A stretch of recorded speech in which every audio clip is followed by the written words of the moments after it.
Bank Indonesia memperkirakan inflasi selama April 2021 hanya 0,08% secara bulanan.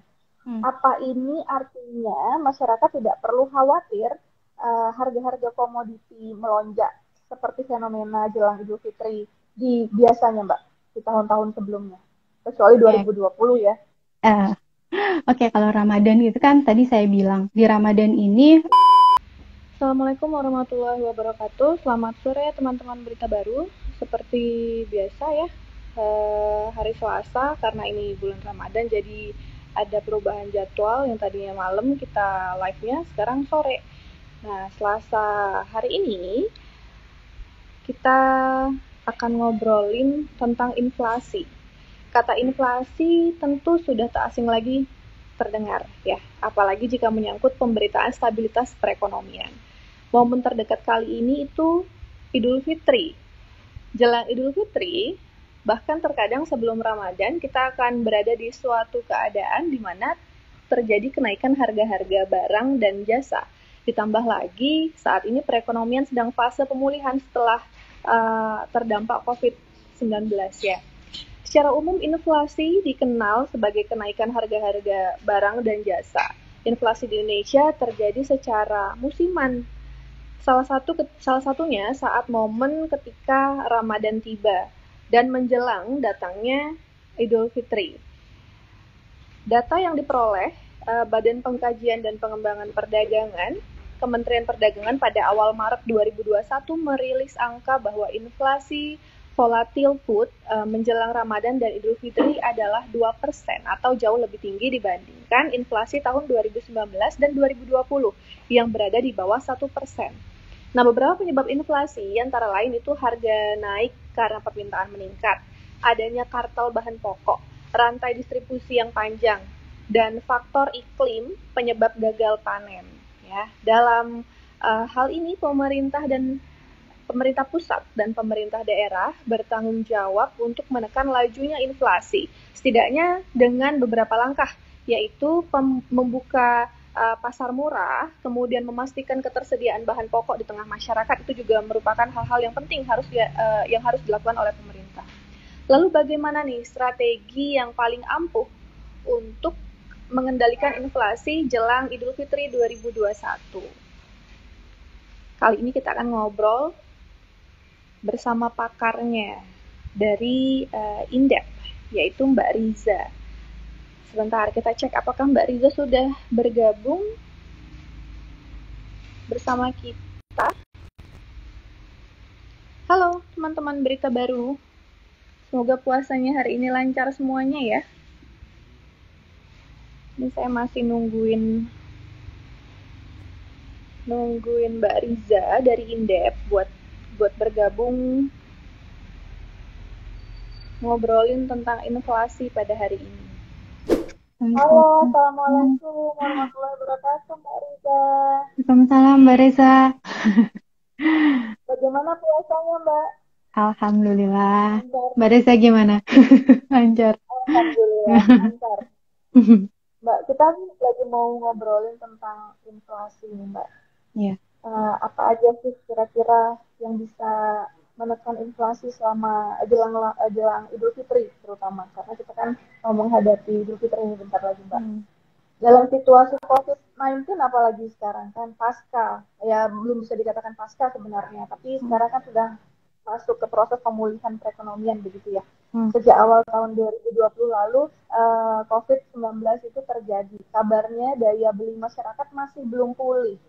Nah, apa yang bisa dilihat dari Indef, Mbak? Oke. Eh, Oke, benar tadi yang Mbak Reza bilang ya. Tadi inflasi pendapatan masyarakat belum pulih. Nah, saya mau flashback dulu nih sebenarnya gini. Jadi inflasi itu memang ketika akan memasuki Ramadan, jadi berpola inflasi pada bulan Ramadan sama menjelang Idul Fitri ini. Jadi sebelum pandemi itu kita bisa lihat bahwa setiap memasuki Ramadan, inflasi di bulan kalender Masehi itu pasti mengalami peningkatan gitu inflasinya. Nah itu seperti itu terjadi biasanya.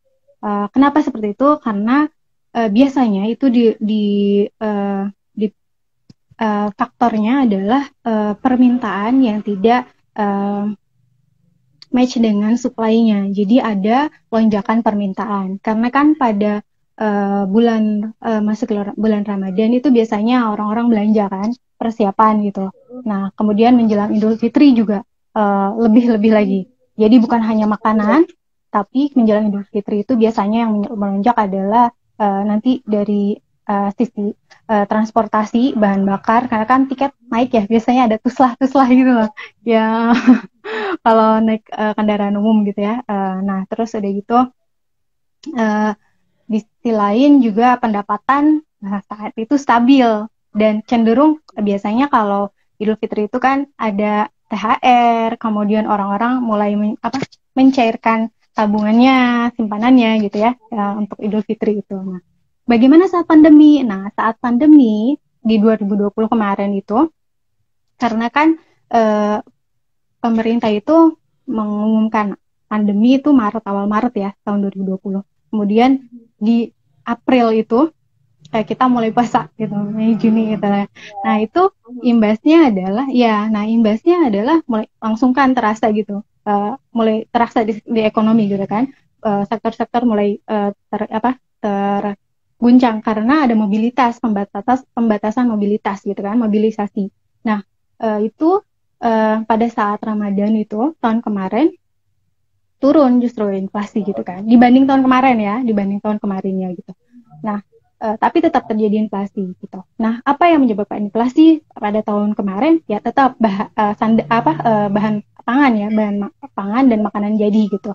Karena transportasi itu turun gitu, karena kan nggak bisa mobilisasi kemarin ya gitu, terbatas juga. Meskipun ya pada implementasinya ada yang masih tetap saja melakukan mudik gitu ya. Nah, itu. Nah, untuk lalu bagaimana saat ini gitu ya, setelah 1 tahun pandemi gitu.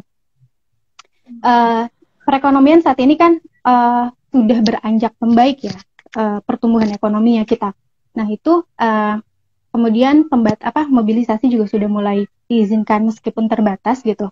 Tapi tetap gitu kan, masih ada pembatasan. Nah, untuk kembali seperti normal itu membutuhkan waktu. Jadi inflasi tahun ini menjelang Ramadan, saya rasa dengan pertumbuhan ekonomi yang meningkat, tentu akan ada inflasi, akan terjadi inflasi gitu ya. Meskipun tidak akan sebesar sebelum pandemi. Nah, apa yang menyebabkan inflasinya? Ya itu dari bahan pangan, karena kita tahu kita ini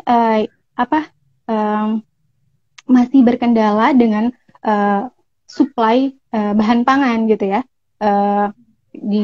Bisa kita lihat beberapa kasus bahkan untuk menjelang Ramadan ini pemerintah sudah mengimpor daging, gula gitu kan ya. Nah, jadi sumber inflasinya sendiri itu tetap akan sama dari sumber bahan pangan itu. Namun ini yang perlu digarisbawahi adalah tapi ini inflasinya tidak akan besar. Kenapa? Karena tadi yang Mbak sebutkan, ada pendapatan masyarakat kita masih belum pulih meskipun ekonomi secara pertumbuhan itu semakin membaik ya gitu. Grafiknya trennya meningkat setelah kemarin terjadi resesi gitu, pertumbuhan negatif. Tapi pendapatan masyarakat masih belum pulih gitu. Jadi belanjanya juga mungkin konsumsinya masih kurang gitu Mbak. Okay. Kalau benar nih ya Mbak, daya beli masyarakat masih rendah. Artinya kan tingkat permintaan juga masih rendah ya. Di sisi lain produksi bahan pangan tadi seperti yang sudah dibahas, komoditi bahan pangan yang menjadi penyumbang terbesar inflasi ini. Itu di sisi lain produksi bahan pangannya tetap stabil. Apakah mungkin daya beli masyarakat yang rendah itu bisa memicu inflasi bahan pangan? Oke. Jadi gini, masyarakat itu kan daya belinya menurun ya, pendapatannya turun. Nah, apa yang menjadi prioritas ketika pendapatan turun? Tentu saja bahan pangan, makanan ya, karena itu kan kelangsungan hidup gitu. mereka akan mengalihkan pendapatannya itu ke bahan pangan. Kan sudah tidak ada transportasi dan sandang mungkin akan berkurang ya. Pembelian sandang menjelang Idul Fitri gitu mungkin akan berkurang. Nah ini kenapa bisa terjadi kekurangan tidak matchnya supply dan demand bahan pangan. Nah kita perlu lihat lagi kita ini masih berkendala dengan ketahanan pangan kita ya. Kerap kali beberapa tahun ke belakang juga impor yang dilakukan kerap kali bergantung pada impor gitu. Ketika bahan pangannya tidak tercukupi dalam negeri produksinya, kita cenderung untuk melakukan impor karena itu adalah jalan yang tergampang gitu sebenarnya gitu ya. Nah, pemerintah juga kita ini membutuhkan informasi yang terbuka, sistem informasi yang terbuka mengenai ketersediaan stok pangan gitu, agar kita juga bisa mengetahui bagaimana apa yang harus kita lakukan gitu ya, bersiap-siap gitu. Nah jadi di sisi lain sebenarnya untuk mengatasi bahan pangan yang bergejolak ini pemerintah sebenarnya sudah melakukan beberapa upaya gitu ya. Hanya saja pada implementasinya masih belum maksimal gitu kan. Yaitu yang pertama adalah pemberesan data supply demand-nya gitu ya. Kemudian yang perlu dilakukan lagi oleh pemerintah sebenarnya yang paling penting adalah melakukan resi gudang gitu ya. Jadi bagaimana memanajemen stok pangan gitu ketika ekses, ketika berlebihan gitu, untuk antisipasi juga di Indonesia ini kan permasalahannya kompleks gitu ya, bahan pangan ini. Ada selain dari supply demand-nya sendiri, ada jalur distribusi, kemudian ada permasalahan lainnya berkaitan dengan iklim, kemudian ada juga rantai gitu ya, pemburu rantai. Nah ini yang membuat supply demand-nya jadi terhambat gitu, match-nya gitu sih Mbak. Oke. Inflasi ini terkendali di sebagian besar Asia ya Mbak. Diperkirakan hanya akan meningkat secara bertahap di sepanjang 2021 karena kenaikan harga minyak dan ekonomi mulai dibuka kembali pasca pemulihan itu. Bagaimana kondisi pergerakannya nih Mbak di triwulan pertama ini? Kalau di triwulan pertama ini sebenarnya kalau untuk harga minyak itu kan jadi inflasi itu kan ada 3 ya Mbak. Ada inflasi inti, ada administered price, itu inflasi yang diatur oleh pemerintah untuk barang-barang yang diatur oleh pemerintah, dan inflasi barang bergejolak ini adalah pangan. Nah untuk minyak sendiri untuk sampai saat ini per Maret sampai dengan Maret ini inflasi intinya itu masih stabil, dan kemudian inflasi administered price-nya yang diatur oleh pemerintah itu masih stabil juga. Jadi masih relatif rendah gitu. Jadi belum tergambar pada pergerakan inflasi hingga Maret mengenai kenaikan minyak ini, gitu sih Mbak. Dan untuk kenaikan minyak, ya silakan. Untuk kenaikan gimana? Lanjutkan dulu Mbak. Ya, jadi itu belum tergambar di data sampai Maret gitu untuk kenaikan minyak itu. Berarti belum bisa kelihatan ya Mbak triwulan pertama ini bagaimana untuk kondisi komoditi minyak tadi ya? Iya, itu. Bank Indonesia itu memperkirakan laju inflasi di bulan April ini atau saat Ramadan masih akan rendah Mbak. Berdasarkan survei pemantauan harga hingga akhir pekan pertama bulan Ramadan, itu Bank Indonesia memperkirakan inflasi selama April 2021 hanya 0,08% secara bulanan. Apa ini artinya masyarakat tidak perlu khawatir harga-harga komoditi melonjak seperti fenomena jelang Idul Fitri di biasanya Mbak, di tahun-tahun sebelumnya, kecuali 2020 ya? Oke, kalau Ramadan itu kan tadi saya bilang di Ramadan ini jadi gini, di Ramadan ini emang karena masa pandemi, maka inflasinya kita kan cenderung turun nih sejak 2020 kemarin kan, terus turunnya. Ini sebenarnya itu, jadi dari harga sendiri kan jadi gini, pemerintah sendiri sudah berupaya untuk menjaga pasokan pangan. Nah, diantaranya adalah impor, kemudian ada TPID sudah mulai bergerak gitu ya, tim pengendali inflasi daerah gitu. Nah, beberapa daerah juga sudah saling berkoordinasi untuk saling menutupi kebutuhan pangannya gitu, dengan perdagangan antar daerah itu kan ya. Nah, kemudian ada impor tadi. Nah, sehingga kalau melihat pergerakan harga bahan-bahan pangan, saya cek itu datanya sejak awal Januari hingga kemarin itu harganya memang relatif stabil untuk beras terutama untuk beras yang biasa gitu ya. Kalau untuk yang premium sedikit bergejolak tapi tidak tinggi gitu. Nah, lalu yang tidak stabil itu kemarin adalah harga ayam, daging ayam dan telur itu sempat meningkat gitu, tapi tidak banyak gitu kan ya. Jadi sebenarnya relatif stabil. Nah itu kenapa? Karena pendapatan masyarakat itu masih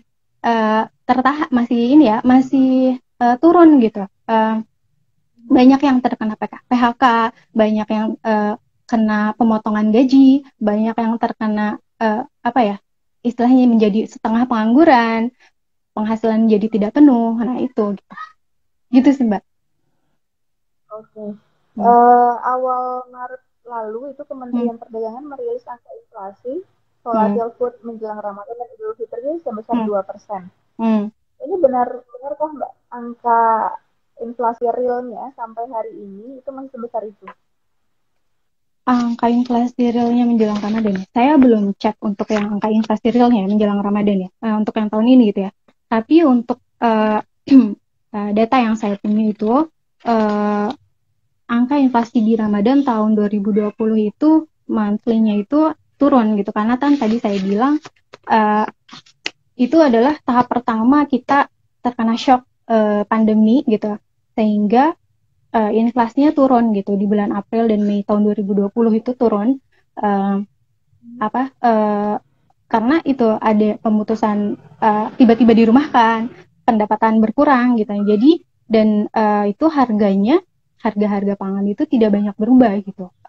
Maksudnya permintaan terhadap pangan itu tidak banyak berubah sehingga gitu, karena permintaannya karena pendapatan itu berhubungan dengan pendapatan masyarakat juga gitu. Jadi kemudian kan ada mobilisasi terbatas saat itu kan. Jadi pada saat itu pengeluaran untuk Ramadan gitu, untuk bahan pangan tidak menimbulkan inflasi yang tinggi gitu, karena berhubungan dengan pendapatan itu Mbak. Oke, jadi ada kaitannya ya antara pendapatan dan komoditi yang tersedia. Iya, jadi kartel bahan pokok ini kan seringkali disebut sebagai penyebab hilangnya ketersediaan bahan pokok di pasaran, Mbak. Sehingga memicu inflasi yang masif. Nah, kira-kira kebijakan seperti apa sih yang harus dilakukan pemerintah untuk memberantas kartel tersebut, Mbak Riza? Oke, jadi gini Mbak, jadi memang perlu upaya yang cukup implementasi di lapangan. Jadi pemerintah sendiri kan sudah menyadari hal itu kan gitu. Maksudnya ada masalah pada rantai distribusi pangan. Nah itu sudah disadari pemerintah, dan tahun ini berdasarkan informasi dari pemerintah sendiri mengatakan sudah akan memperbaiki distribusi rantai pangan, pasokan, kemudian ketersediaan pasokan, kemudian keterjangkauan harga. Pemerintah akan terus memantau harga gitu kan, harga akan dipantau, ketersediaan pasokan akan dipantau juga, dipenuhi, dan dari jalur distribusi ini akan diperhatikan gitu, serta komunikasi yang efektif gitu. Nah ini mungkin perlu implementasinya, ini sudah bagus gitu ya. Pemerintah sudah menyadari itu dan sudah mengatakan akan concern pada itu gitu. Nah, tinggal implementasinya di lapangan. Bagaimana untuk kelancaran distribusi? Nah, di sini juga pemerintah perlu concern akan adanya rantai gitu kan ya. Jadi pemerintah selain melakukan hal itu, memperbaiki rantai distribusi, memantau harga, menjaga persediaan pasokan, di sisi lain ini pemerintah yaitu untuk menghindari tadi ketergantungan terhadap impor yang itu berpotensi sebenarnya untuk meningkatkan inflasi terhadap bahan pangan, terutama daging biasanya melonjak tinggi gitu kan ya, bawang gitu kan. Nah, itu pemerintah perlu melakukan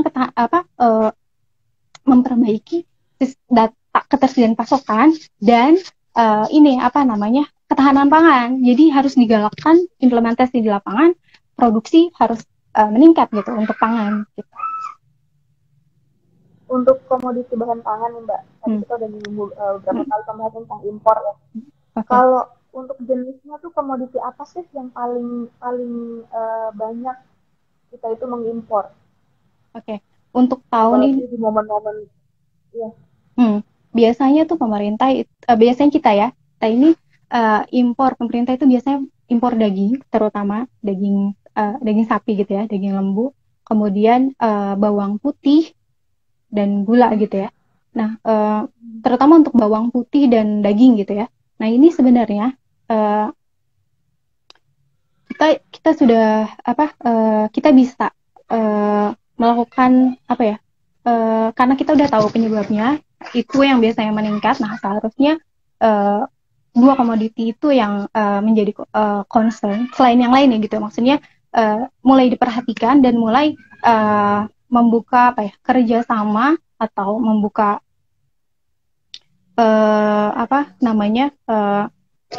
meningkatkan meningkatkan produksi dari komoditi daging dan bawang putih ini. Daging dan bawang putih ya berarti ya. Kalau kita lihat dari beberapa tahun belakangan, tentu pemerintah sudah melakukan hal-hal yang harus dilakukan untuk menekan adanya inflasi. Kira-kira apa sih Mbak yang belum dilakukan pemerintah? Ada nggak kira-kira? Atau sesuatu yang mungkin ya belum dilakukan begitu? Ya, jadi tadi saya udah nyebutin masalah resti gudang. Jadi pemerintah itu perlu menyiapkan gitu ya resti gudang untuk penting jika ada excess supply gitu. Jadi sehingga kelebihan supply pada bahan pangan ini nanti akan di stok gitu sama pemerintah dan akan dikeluarkan. Jadi akan dikeluarkan ketika membutuhkan gitu. Jadi perlu ada manajemen flow stok pangan yang baik gitu dari pemerintah. Kemudian yang kedua adalah sistem informasi ketersediaan pangan yang bisa diakses untuk umum gitu. Terutama yang menjadi konsumsi utama ini perlu gitu. Jadi sehingga kita tahu gitu stok pemerintah ternyata segitu, impor pemerintah segitu gitu kan. Jadi ada keterbukaan informasi di sana gitu.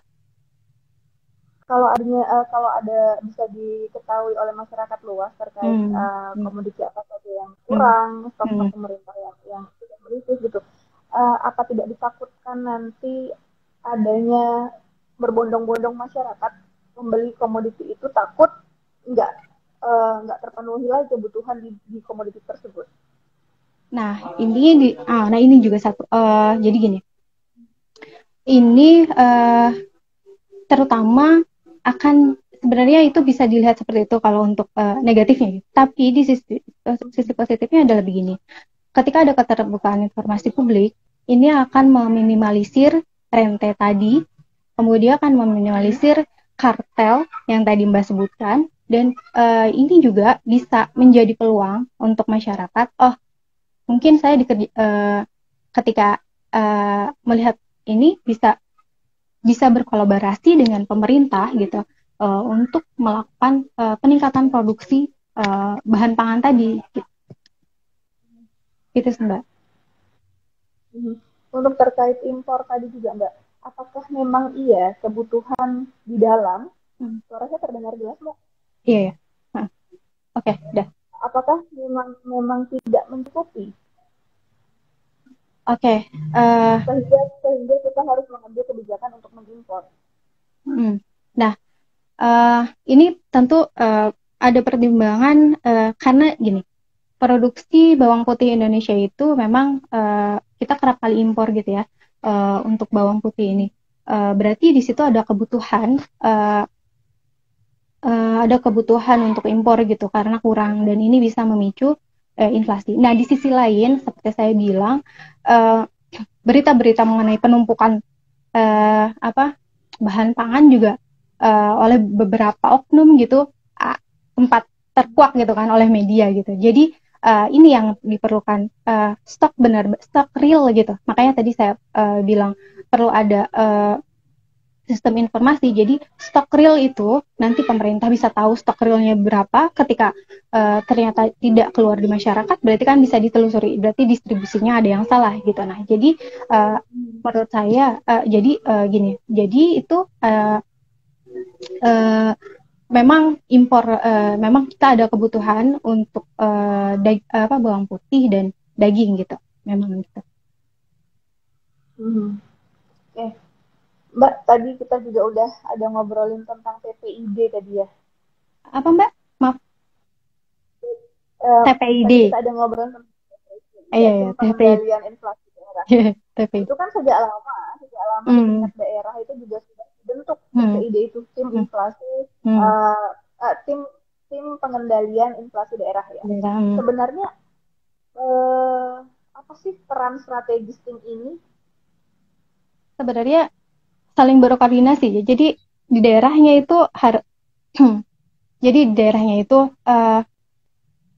mereka harus berperan dalam mengendalikan inflasi daerah gitu agar inflasi nasional terjaga gitu kan. Nah, jadi ya perlu melakukan seperti tim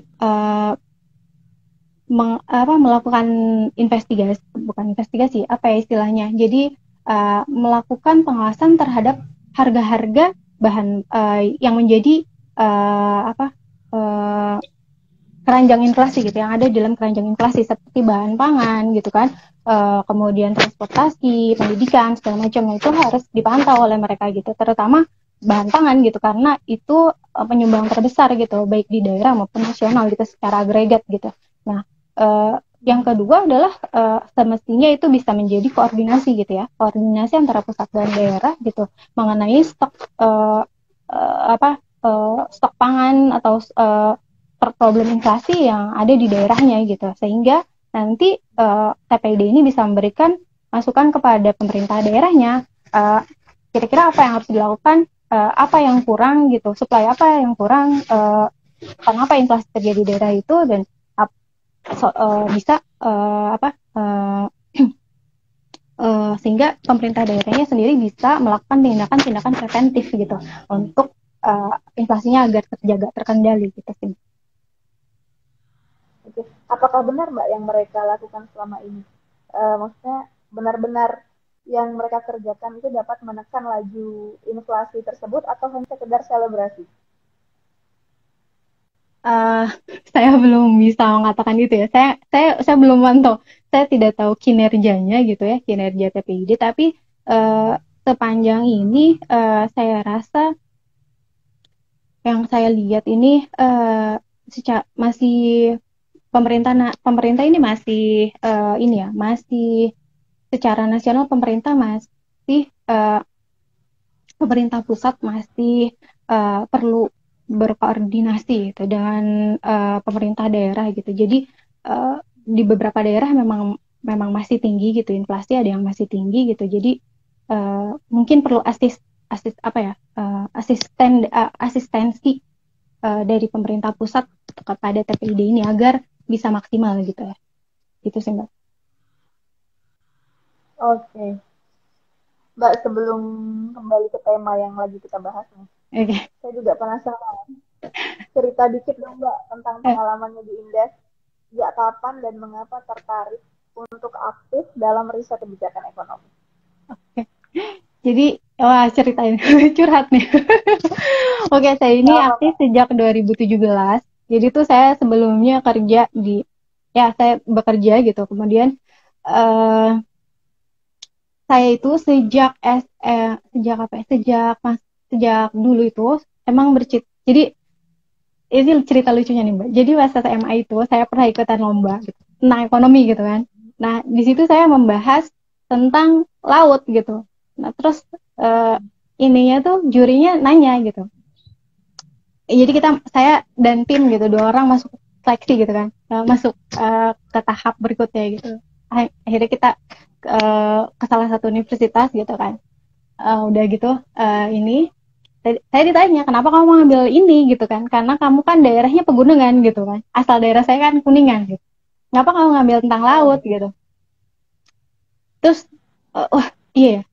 Terus udah gitu disuguhi fakta juga bahwa tempat tinggal saya itu performa ekonominya tidak bagus gitu. Dari situ saya sebenarnya mulai tertarik kepada ekonomi dan kayaknya pengen membangun daerah gitu. Kayak pengen membangun daerah gitu ceritanya gitu. Tapi mimpi itu apa ya, ya tempat terkubur mimpi-mimpi itu gitu, cita-citanya, idealismenya gitu, tempat terkubur hingga akhirnya saya melanjutkan S2, kemudian saya diterima, kemudian saya berpikir kembali apa yang ingin saya lakukan gitu ya. Oh iya, saya itu ingin berkontribusi gitu. Nah terus saya jodohnya bertemu dengan Indef gitu. Kemudian akhirnya bisa diterima di Indef dan uh, saya merasa ini adalah satu wadah yang bisa menyalurkan aspirasi saya untuk membangun perekonomian gitu. Meskipun belum untuk daerah saya gitu kan ya. Tapi setidaknya saya bisa memberi kontribusi yang lebih besar gitu kepada perekonomian Indonesia gitu. Gitu sih Mbak. Ya, siapa sih Mbak orang yang paling memengaruhi pilihan Mbak Riza nih untuk bergabung di Indef?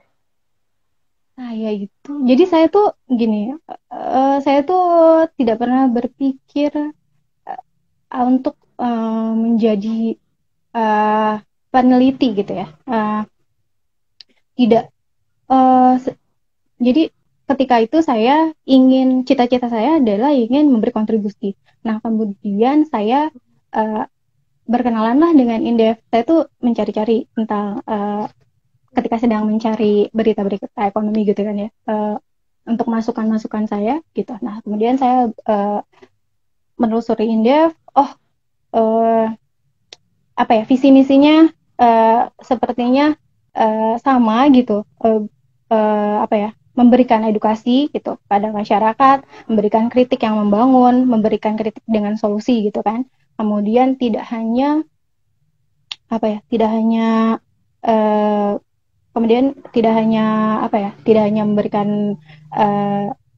memberikan insight yang luas gitu untuk saya gitu. Nah kemudian saya akhirnya bergabunglah dengan Indef gitu, alhamdulillah gitu. Dan di sana saya mengembangkan diri gitu, bertemu dengan orang-orang yang mumpuni gitu ya, jadi berkembang gitu.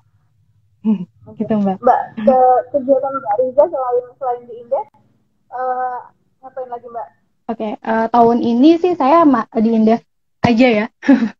Saya di Indef aja, riset, melakukan riset, kemudian oh ya, saya pandemi ini nih Mbak, saya ini jadi menggali kembali ini mimpi-mimpi saya gitu. Jadi dulu saya dulu bercita-cita, jadi saya tuh dulu sejak SMP itu saya bercita-cita menjadi penulis gitu. Nah, penulis cerita anak. Nah, masa pandemi ini menjadi jadi terrealisasi gitu. Jadi saya ikut ngeluarin novel cerita anak, antologi sih, barengan gitu kan ya, keroyokan. Tapi ya terbit juga gitu, dan bukan 1 gitu, jadi 4 gitu. Jadi ya gitulah, kita di samping saya mengembangkan itu harus menggali kembali mimpi-mimpi yang terkubur gitu. Ternyata ada sesuatu yang bisa dikerjakan ini selama pandemi ya, produktif. Kita balik lagi nih. Oke, balik lagi. Jelang Hari Raya Idul Fitri 2021 ini, apakah inflasi itu bisa dikendalikan oleh pemerintah dan pemerintah daerah? Kira-kira, Mbak? Saya rasa untuk pandemi kali ini bisa ya. Maksudnya inflasi tidak akan begitu tinggi menjelang Idul Fitri. Ya, karena kan juga pemerintah melakukan ini kan, nggak boleh mudik juga kan, gitu. Jadi inflasi yang disumbang dari transportasi juga akan masih stabil gitu. Kalau jika hal ini dilakukan gitu ya. Jadi karena kan kalau boleh mudik berarti kan tadi saya sempat bilang dulu kan ada tuslah, ada kenaikan harga kendaraan publik gitu kan, permintaan BBM meningkat gitu kan, nah, gitu. Jadi demand supply-nya juga bergejolak gitu kan di sana. Nah, kalau saat ini dengan pembatasan yang ada, dengan situasi pandemi yang masih saat ini dan upaya pemerintah gitu kan, saya sekali lagi untuk ketersediaan pasokan tadi sudah ada melakukan impor gitu, kemudian sudah melakukan tindakan-tindakan untuk menjaga harga, kemudian mulai menjaga rantai distribusi gitu kan. Saya rasa jika itu implementasinya baik gitu, berjalan lancar juga di daerah gitu, juga daerah dilakukan gitu hal yang sama gitu, maka inflasi ini akan stabil gitu, akan relatif stabil gitu, tidak akan terlalu tinggi gitu, akan tetap rendah gitu, masih di kisaran kalau year on year-nya kan sekarang sekitar 1,5, 1,3 apa ya gitu. Nah itu, saya kira masih akan terkendali gitu. Terkendali ya. Ya. Momen jelang Lebaran itu kan kebutuhan pasti meningkat dibandingkan bulan-bulan biasanya. Bagaimana dengan maraknya aplikasi pinjaman online nih, Mbak? Ini kan juga pinjol ini juga menarik kan ya. Saat teknologi sudah sedemikian rupa, bahkan sekarang ada rentenir online. Nah, dengan iming-iming pencairan yang sangat mudah dan bunga ringan, ini gimana nih, Mbak? Perlu hati-hati nggak sih masyarakat terkait ini? Nah ini perlu hati-hati. Jadi kita perlu ini ya, edukasi digital gitu kepada masyarakat gitu, karena kan terutama menengah ke bawah gitu ya, masyarakat menengah ke bawah yang menengah bawah ini kerap kali bukan hanya tergiur gitu ya, bukan hanya tergiur karena kebutuhan, karena keinginan, tapi karena kebutuhan juga gitu kan. Karena kan sekarang ini situasi sulit gitu ya, terutama untuk yang kelas bawah gitu ya, maksudnya yang perlu masih dibantu gitu. Nah ini perlu ada literasi digital, edukasi gitu dari pemerintah gitu, bagaimana agar tidak terjerat gitu ya, untuk tidak tergiur gitu, tidak termakan janji-janji manis gitu. Dan ini sebenarnya peluang pemerintah juga dengan literasi digital. Jadi pemerintah bisa melakukan inklusi keuangan agar mendorong mereka ke bank aja gitu. Karena kan bank-bank pemerintah kayak BRI juga gitu kan, yang dekat dengan masyarakat gitu ya. Jadi supaya udah ke bank aja gitu, nggak usah rentenir digital itu gitu ya, nggak usah ke situ gitu. Nah ini bisa meningkatkan inklusi keuangan juga kan gitu. Jadi pemerintah semakin mudah nanti untuk memberikan BLT segala macam gitu kan. Itu sebenarnya peluang juga, Mbak. Oke.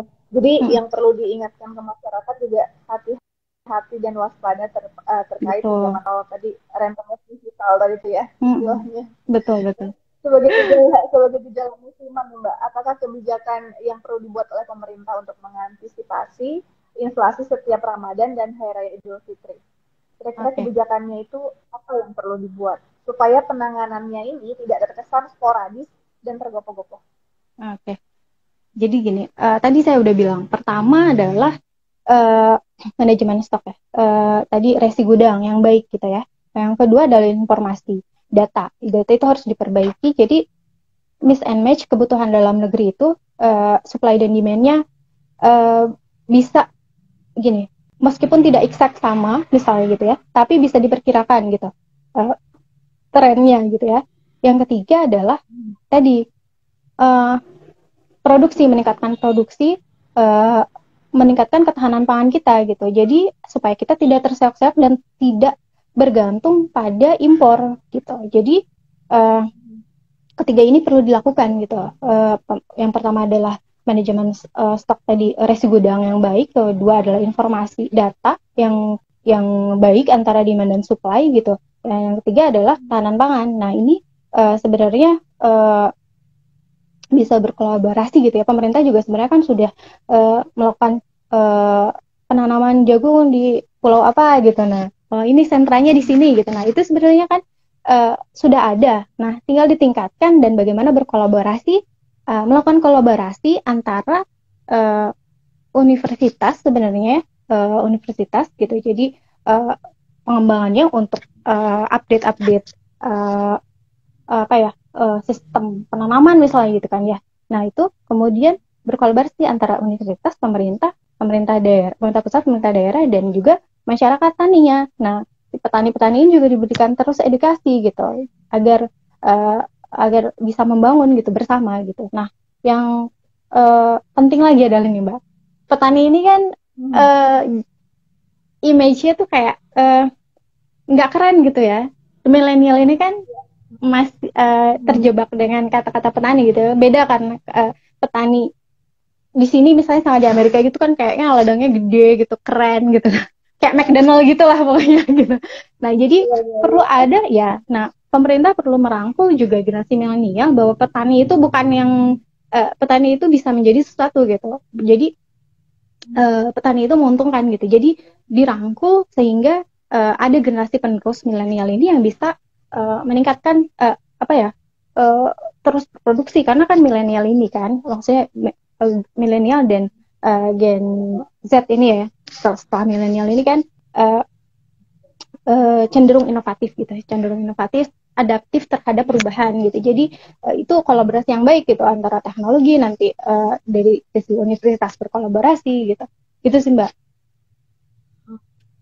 Itu tadi kan kebijakan yang perlu dibuat oleh pemerintah Mbak.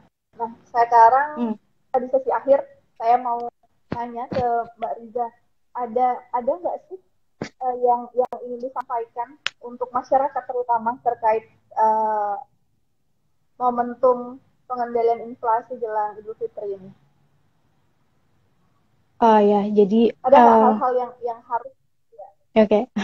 Jadi saya sih ingin kembali lagi. Jadi berbelanjalah dengan bijak, apa yang dibutuhkan bukan yang diinginkan gitu. Sehingga nanti kita tidak ada gejolak-gejolak gitu ya. Jadi kalau dari saya pesannya adalah berbelanjalah dengan melakukan konsumsi dengan bijak, membelilah apa yang dibutuhkan bukan diinginkan. Gitu sih Mbak. Oke. Berbelanjalah dengan bijak ya Mbak ya. Belanja yang dibutuhkan bukan yang diinginkan. Iya betul. Apalagi sekarang kita masih fase pemulihan perekonomian, jadi daya serapnya juga belum begitu baik. Ya ini ada komen nih Mbak dari teman Berita Baru. Oh Mas David nih Mbak, petani Indonesia sengsara katanya. Iya terkait tadi yang disampaikan Mbak Riza juga ya. Karena konsep petani di Indonesia itu masih cenderung konvensional. Jadi dianggap oleh para milenial tuh tidak menjadi profesi yang menguntungkan, yang dilirik, menarik ya. Nah sebelum kita tutup nih Mbak, masih ada yang mau nanya. Saat ini Kak, kita mulai krisis regresi petani. Menurut Mbak Diah, kok Mbak Diah? Mbak Riza kali ya? Iya, oke. Menurut Mbak Riza, bagaimana mengatasi situasi tersebut dan meningkatkan kesejahteraan petani itu Mbak? Oke, jadi gini Mbak. Jadi gini, tadi yang saya bilang, sebenarnya kan ketika ada lonjakan permintaan itu kan sebenarnya kesempatan untuk petani dong gitu kan sebenarnya. Nah sayangnya kan kita impor gitu. Karena kan agar solusi termudah itu kan impor gitu. Nah sebenarnya dengan lonjakan permintaan itu kan sebenarnya peluang bagi petani. Nah, sehingga makanya saya bilang kita perlu nasi gudang gitu. Nah, perlu manajemen yang baik gitu untuk menampung excess supply gitu untuk jika terjadi kekurangan gitu kan. Nah, inilah gitu maksudnya sehingga sebenarnya eh, ketika terjadi lonjakan permintaan ini adalah peluang petani untuk meningkatkan pendapatannya, tapi itu tidak terjadi gitu karena kita impor. Nah, jadi kata saya juga baik lagi ke yang saya bilang tadi, kita harus meningkatkan produksi. Nah, sehingga petani-petani kita tuh terdorong gitu pendapatannya. Di satu sisi pemerintah kan sudah melakukan eh, apa eh, concern ke harga gitu, menjaga harga, ketersediaan pasokan gitu ya. Nah, ketersediaan pasokannya ini kita usahakan dalam negeri, ketahanan pangan kita dibangun gitu. Sehingga nanti bukan memberikan untung kepada pihak luar gitu kan. Impor itu kan memberikan keuntungan pada pihak luar sebenarnya gitu kan ya. Nah, sehingga nanti keuntungannya ya untuk petani gitu. Nah, jadi ketahanan pangan yang dibangun sehingga petani juga kebagian untuk meningkatkan pendapatan ketika terjadi lonjakan permintaan gitu. Nah, yang kedua adalah bagaimana untuk meregenerasi petani. Nah, itu makanya perlu dirangkul dan perlu kerjasama dengan universitas, pemerintah juga perlu melakukan upaya-upaya terobosan baru gitu. Jadi pembiayaannya itu melakukan mendorong generasi milenial ini untuk berkecimpung di pertanian gitu. Nah, dengan memberikan kesempatan bermitra dengan sejak dini gitu dari universitas gitu, memberikan kemudahan pembiayaan misal gitu ya, bisa dengan gitu sih Mbak. Bagaimana kita bisa meningkatkan produksi jika tidak ada generasi milenial yang ikut berkontribusi, karena penerusnya kan juga pasti mereka ya. Iya, betul. Nggak akan mungkin para petani-petani yang sudah ada dari zaman kemarin sampai seterusnya di zaman ke depan kan pasti harus dilanjutkan oleh generasi milenial. Oleh karena itu generasi milenial juga harus mulai melakukan inovasi terkait hal-hal tentang sudah mulai harus bisa memikirkan bagaimana komoditi-komoditi pangan ini menurunkan angka impornya. Nah, iya gitu. Dan betul, meningkatkan produksi komoditi pangannya. Iya, betul. Ya, produksi komoditi pangannya. Gitu kira-kira ya Mbak ya. Obrolan kita pada hari ini terkait pengendalian inflasi jelang Idul Fitri. Terima kasih Mbak Riza Anissa, salah seorang peneliti Indef yang sudah meluangkan waktunya untuk ngobrol-ngobrol di Berita Baru pada Selasa sore hari ini jelang buka nih.